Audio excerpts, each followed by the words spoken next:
अहम खबर दें आपको, वफाकी वज़ीर इत्तलात फवाद चौधरी की जानिब से ट्वीट किया गया है जिसमें उन्होंने कहा है कि पीपल्स पार्टी ने एक नशिस्त के लिए निज़ाम को यरगमाल बनाया।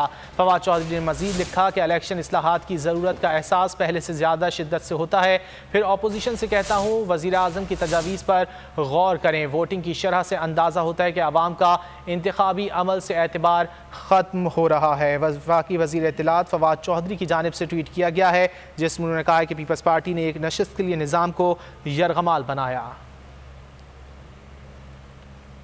ए नूरे खुदा नूरे बसीरत की तलब है, रमजान का सदका तेरी रहमत की तलब है। मख्फी हैं इसी माह में रहमत के करीने, गर्दाब से निकले हुए बख्शिश के सफीने, गोया है तेरे इश्क में हम सब बराबर, मजलिस को तू गुलदस्ता फिरदौस बना दे, रिंदों को सनाए शहलौलाक पिला दे, तू शम्मे कलम को यदे बैज़ाई अता कर, बच्चों को तो इफ्तार में तस्नीम अता कर। रमजान मुबारक की खुसूसी नशरियात रमजान में बोल, सिर्फ बोल एंटरटेनमेंट पर। रमजान में बोल।